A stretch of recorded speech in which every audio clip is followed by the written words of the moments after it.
கவலைப்படவே மாட்டேன். கலங்கிட தேவையில்லை, எதற்கும் கவலைப்படுவதில்லை. யூதாவின் சிங்கம் என்னோடு, யாக்கோபின் தேவன் நம்மோடு. அந்த யூதாவின் சிங்கம் என்னோடு, யாக்கோபின் தேவன் நம்மோடு. கலங்கிடவே மாட்டேன், எதற்கும் கவலைப்படவே மாட்டேன்.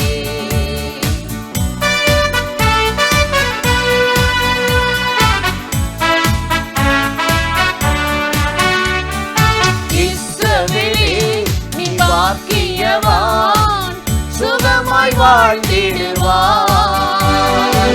இஸ்ரவேலே நீ பாக்கியவான், சுகமாய் வாழ்ந்திடுவாய். மீட்கப்பட்ட சந்ததியே, உனக்குமானவர் யார்? உனக்குமானவர் யார்? அந்த யூதாவின் சிங்கம் என்னோடு, யாக்கோபின் தேவன் நம்மோடு. அந்த யூதாவின் சிங்கம் என்னோடு, யாக்கோபின் தேவன் நம்மோடு. கலங்கிடவே மாட்டேன், எதற்கும் கவலைப்படவே மாட்டேன்.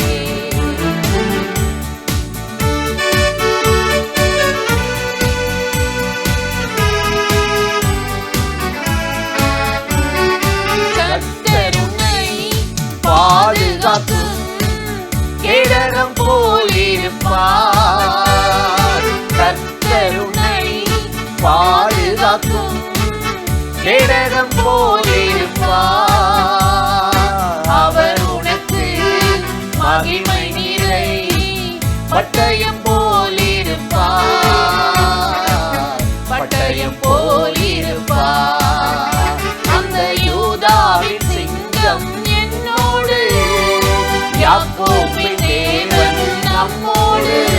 அந்த யூதாவின் சிங்கம் என்னோடு, யாக்கோபின் தேவன் நம்மோடு. கலங்கிடவே மாட்டேன், எதற்கும் கவலைப்படவே மாட்டேன்.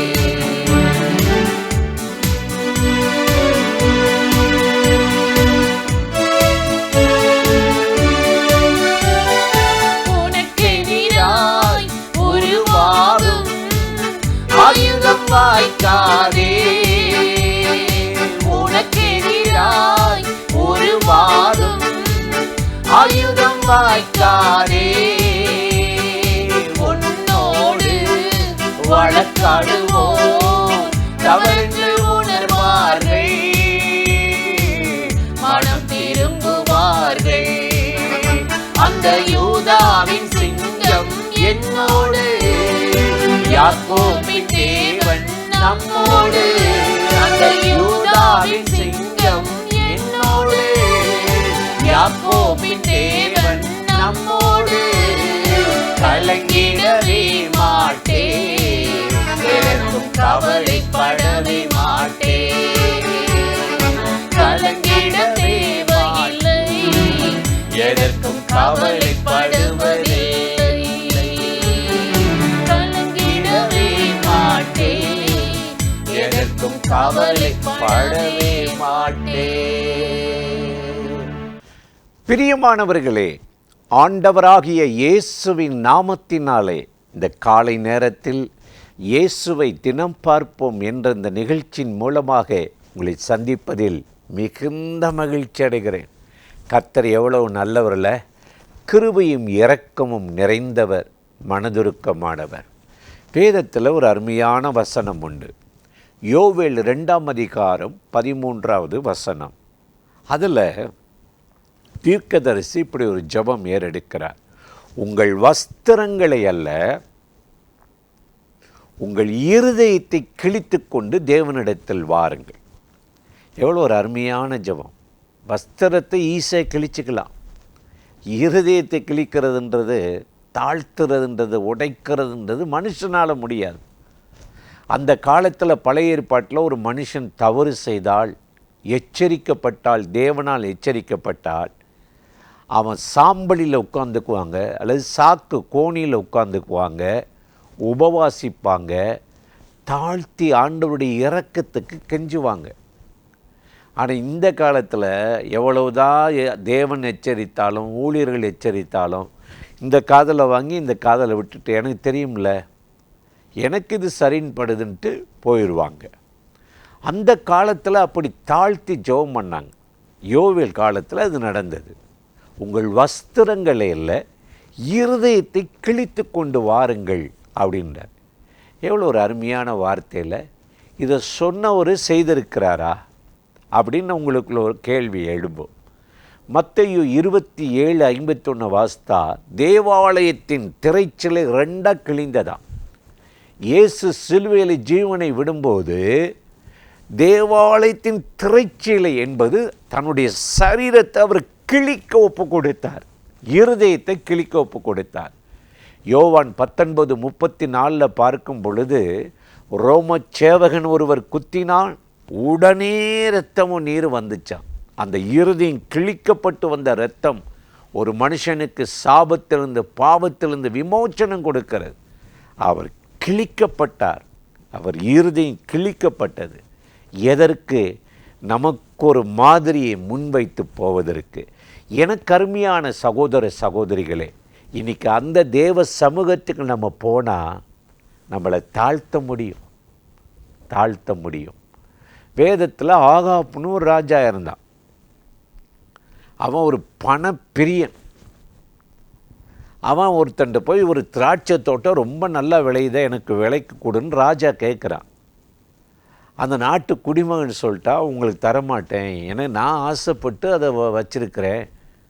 நம்ம ஊர் ராஜாக்கள்னால் அதை அடித்து ஆளை காலி பண்ணி போலி பத்திரம் தயார் பண்ணி என்னமாவது பண்ணிடுவாங்க. அந்த காலத்தில் ஆகாப்ப அப்படிலாம் செய்யலை. தீமை செஞ்சாலும் கொஞ்சம் அடக்கி வாசித்தார். அவன் மனைவிட்ட போய் சொல்கிறான். உடனே அவனுடைய மனைவி ஆள் அனுப்பி அவனை கொன்று ஆகாப்ட அந்த தோட்டத்தை நீ வச்சுக்க கிஃப்ட்டு கொடுக்குறாளாம். தேவ கோபம் வந்துடுச்சு. இது அவனுக்கு தெரிய வரவே தன்னை தாழ்த்துறான். தேவ தண்டனை வரப்போகுது. இருதயத்தை கிழித்து மனத்தாழ்மையோடு நடந்து கண்ணீரோடு ஜெபம் பண்ணுறான், சாம்பலில் உட்கார்ந்து. தேவன் அந்த தீங்கை அவன் நாட்களில் வராதபடி தள்ளி போட்டு அந்த கோபாக்கினைக்கு தப்பிச்சார். எசேக்கியா ராஜாவின் வாழ்க்கையை பாருங்களே. அசிரியா ராஜான்னு ஒருத்தர் இருந்தான். எசேக்கியாவுக்கு எப்போவும் ஒரு முள்ளாக இருப்பான். அவன் பேசுகிற வார்த்தை அப்படியே ஊடுருவ குத்திக்கிட்டே இருக்கும், உள்ளத்தை உடைக்கும். உன்னை பாரு என்ன செய்கிறேன், உன் பொருளை, உன் நாட்டை அப்படியே சிறை பிடிச்சிருவேன், உன் பொருளெல்லாம் அபகரிச்சிருவேன், சொத்தை அபகரிச்சிருவேன், உன்னை இல்லாமல் போக பண்ணிடுவேன் அப்படிலாம் மிரட்டுவான். எசேக்கியா என்னென்னமோ செய்து பார்த்தான்ல. அவன் போய் ஆண்டவர்கிட்ட ஜெபம் பண்ணாராம். ஏசாயா 37:1-3 தன் இருதயத்தை கிழித்து ஆடையை கிழித்து கொண்டு ஜெபம் பண்ணானா, வஸ்திரத்தை கிழித்து. அது எதுக்கு அடையாளம்? இருதயத்தை கிழிப்பது. உடனே கர்த்தர் அந்த அசிரியா ராஜாவை அழிக்க ஒரு தூதனை அனுப்பினார். கர்த்தருடைய தூதன் அசிரியாவை சங்காரம் பண்ணிட்டார், அழிச்சிட்டார். நீங்கள் ஆண்டவருடைய சமூகத்தில் உங்கள் இருதயத்தை ஊற்றுங்க. எசேக்கியா தொடர்ந்து நீங்கள் வாஸ்து பார்த்தீங்கன்னா, அவனுக்கு வியாதி வந்த போதும் கண்ணீரோடு ஜெபம் பண்ணுறான், இருதயத்தை ஊற்றுகிறான். 62ஆம் சங்கீதம் 8 ஜனங்களை எக்காலத்தில் அவரை நம்புங்கள், உங்கள் இருதயத்தை ஊற்றுங்க. ஊற்றி ஜெபிக்கணும். அன்னால் ஊற்றினால்ல, இருதயத்தை கிழித்தாள் அல்ல, மேலோட்டமான ஜெபம் அல்ல, உதட்டிலிருந்து வந்த ஜெபம் அல்ல, இருதயத்தின் ஆழத்திலிருந்து வந்த அந்த ஜெபம் ஒரு சாமுவேலை அந்த நிந்தை அவமானத்தை மாற்றியது. இன்றைக்கி குழந்தை இல்லையா, உடனே டாக்டர்கிட்ட போய் செக் பண்ணணும். யார் மேலே? கணவன் மேலே ஃபால்ட்டா, மனைவி மேலே ஃபால்ட்டா? உடனே என்ன செய்யணும்? பிரிச்சிடணும். குடும்ப வாழ்க்கைக்கு இவன் ஃபிட் இல்லை. நிறைய கல்யாணங்கள் நான் சொல்கிறது, நான் கடவுளை அறியாத குடும்பங்களில் நல்ல ஆவிக்குரியவங்கன்னு சொல்லிக்கிற ரட்சிக்கப்பட்ட அபிஷேகம் பெற்றோன்ற சொல்லுகிறவருடைய வாழ்க்கையில் தான் இது நிறைய நடக்குது. குழந்தை இல்லை, இவனுக்கு அந்த இது இல்லை அப்படின்னு சொல்லி நிறைய இன்னைக்கு நடந்து இரத்த கண்ணீர் வடிக்கிறாங்க. அண்ணால் அங்கே போனாங்களா? எல்கானா தள்ளி விட்டானா? கிடையாது. கர்த்தருடைய சமூகத்தில் இருதயத்தை ஊற்றி ஜெபம் பண்ணாங்க. தேவன் ஒரு சாமுவேல் தீர்க்கதரிசியை இந்த உலகத்துக்கு அனுப்பினார். நீங்கள் உங்கள் இருதயத்தை ஊற்றாமல் சும்மா மேலோட்டமாக வஸ்திரத்தை கிழித்து கோர்ட்டில் போயிட்டு அதை பார்ப்போம் இதை பார்ப்போன்றதெல்லாம் ஒன்றும் நடக்காது. உங்களுடைய ஆசீர்வாதம், உங்களுடைய கீ, உங்களுடைய சாவி தேவ கரத்தில் இருக்கிறது. தேவன் இன்றைக்கு அப்படி தாழ்த்தி ஜெபிக்கிற, இருதயத்தை ஊற்றுகிற, கிழிக்கிற அந்த ஜெபத்துக்கு வானத்தை கிழித்து இறங்கி வந்து ஒரு அற்புதத்தை செய்து நிந்தையை மாற்றி, அவமானத்தை மாற்றி, வெறுமையை மாற்றி இந்த நாளில் கட்டாயம் உங்களை ஆசீர்வதித்து நடத்தப் போகிறார். அந்த தேவாதி தேவனை நோக்கி நாம் இப்பொழுது ஜெபிக்கலாமா?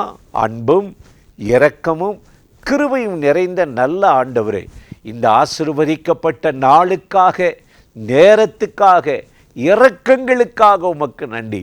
இப்பொழுது யாரெல்லாம் அந்த நிகழ்ச்சியில் இணைந்து இந்த வார்த்தைகளை கேட்கிறார்களோ அத்தனை பேர் மேலும் ஆண்டவர் ஒரு அற்புதம் செய்து, யார் யார் கதறி சொல்லுகிறார்களோ, இருதயத்தை ஊற்றுகிறார்களோ, அந்த காரியங்கள் நிறைவேறும்படி அனுகூலமான ஒரு கதவு திறக்கப்படட்டும், அற்புதம் நடக்கட்டும், ஜெயத்தை தாரும். இயேசுவின் நாமத்தில் வேண்டிக் கொள்ளுகிறோம் நல்ல பிதாவே, ஆமேன், ஆமேன். தொடர்ந்து இந்த நிகழ்ச்சியை நீங்களும் பார்க்கணும், மற்றவங்களுக்கும் இதை அறிமுகப்படுத்துங்கள், ஷேர் பண்ணுங்கள். ஆண்டவராகிய தேவன் நம்மை ஆசீர்வதித்து நடத்துவார். ஆமேன்.